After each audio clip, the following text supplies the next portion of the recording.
ఆ పూర్ణ కుంభాన్ని వేదిక మీదకి తీసుకురావాల్సిందిగా కోరుచున్నాము. క్షీరసాగర మథనం జరిగింది. దాంట్లో నుంచి అనేక రకాలైనటువంటి మణులు, వజ్రాలు, వైఢూర్యాలు, సమస్త సంపత్తు పుట్టింది. అవన్నీ బాగున్నాయి, అందరూ తీసుకున్నారు, అందరూ సంతోషించారు. కానీ అసలు క్షీరసాగర మథనం ఎందుకు చేశారు? అమృతం కోసం చేశారు. కానీ ఎప్పుడైనా ఒక మంచి జరగాలి అంటే దానికి ముందు చెడు అనేది ముందు ఉంటుంది. దాన్ని మనం అధిగమించాలి. కానీ అధిగమించేటువంటి శక్తిని సహజంగా అందరం కోల్పోతూ ఉంటాం. మనమే కాదు, ప్రపంచంలో ఉండేటువంటి సమస్త దేవతాగణాలు కూడా అటువంటి శక్తిని కోల్పోతూ ఉంటారు. దానికోసమే ఆ క్షీరసాగర మథనం జరిగినప్పుడు దాంట్లో నుంచి హాలాహలం పుట్టింది. ఎప్పుడైతే ఆ హాలాహలం పుట్టిందో దేవతలందరూ కూడాను ఒక్కసారి భయపడ్డారట. భయపెట్టమే కాదండి, అందరూ కూడాను పలాయనం చిత్తగించారు. ఇప్పుడు ఎవరు పట్టుకోవాలి ఆ విషాన్ని, ఆ హాలాహలాన్ని ఎవరు పట్టుకోవాలి? అందరూ చూశారు, ఎవరూ ముందుకు రాలేదు. పరమేశ్వరుడు మాత్రం అక్కడే ఉన్నాడు. ఆయన ఒక్కసారి ఆ హాలాహలాన్ని, ఆ పుట్టినటువంటి హాలాహలం పెరుగుతూ పెరుగుతూ పెరుగుతూ ఆకాశం దాకా వెళ్ళింది. తన యొక్క కళ్ళతో, తన యొక్క దివ్యమైన దృష్టితో ఆ హాలాహలాన్ని ఒక్కసారి చూచాడండి. ఎప్పుడైతే ఆయన దృష్టి పడ్డదో ఆ హాలాహలం అంతా ఎలా మారిందయ్యా అంటే కిం పక్వ జంబూఫలం, మంచి నేరేడు పళ్ళలాగా అయిపోయిందిట. నేరేడు పండు ఎలా నల్లగా ఉంటుందో అలా ఆ ఫలం అంతా అలా మారి ఒక ముద్దలాగా అయిపోయింది. వెంటనే ఆ ముద్ద ఆ పరమేశ్వరుడు ఆయన చేత్తో పట్టుకున్నాడు. పట్టుకోవడమే కాదు, పట్టుకొని చూపించాడు. అందరూ చూస్తున్నారు, ఈ వింత ఏం చేస్తాడా ఆయన అని. సరే, ఆయన పక్కన జగన్మాత, జగదంబిక, అఖిలాండకోటి బ్రహ్మాండ నాయకి ఆ అమ్మవారు ఉంది.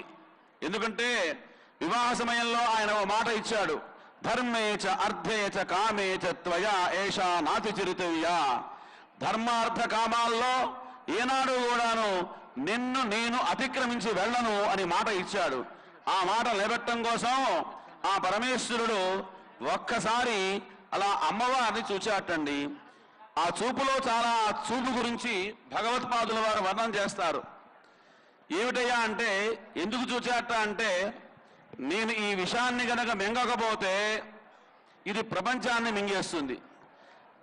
నేను మింగితే కుక్షౌ స్వైరగతాన్, లోపల ఉన్నటువంటి దేవతలందరూ కూడాను ఆయన కడుపులో దాక్కున్నారు, వాళ్ళు పోతారు.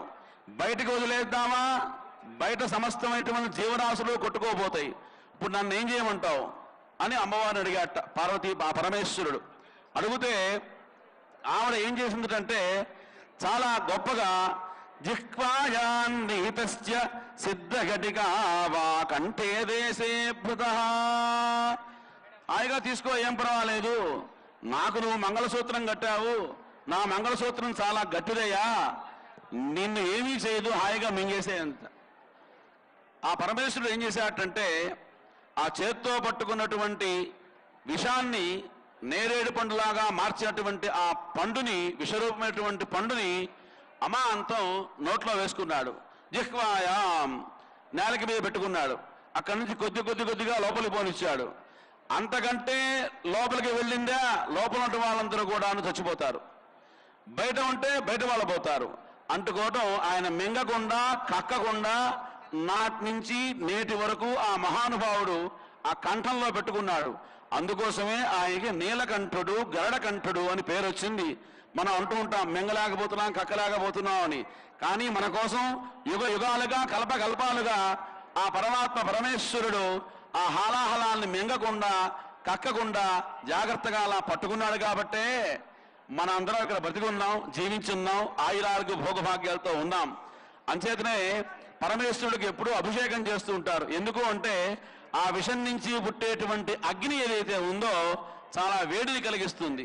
ఆ వేడిని చల్లార్చడం కోసమే మనం అభిషేకం చేసుకుంటాం. కానీ అభిషేకం చేయడం వల్ల ఆయనకి ప్రయోజనం కాదు, మనకి ప్రయోజనం. అటువంటి ఆ పరమేశ్వరునికి ఇవాళ ఇక్కడ కళ్యాణాన్ని జరిపిస్తూ ఉంటాం.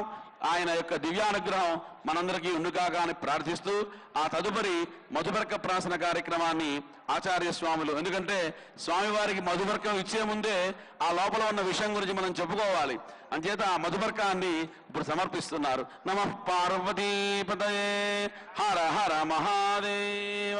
జై బోల్ ఎల్లమ్మ మాతకి. పూర్వోక్త ఏమంగళ విశేష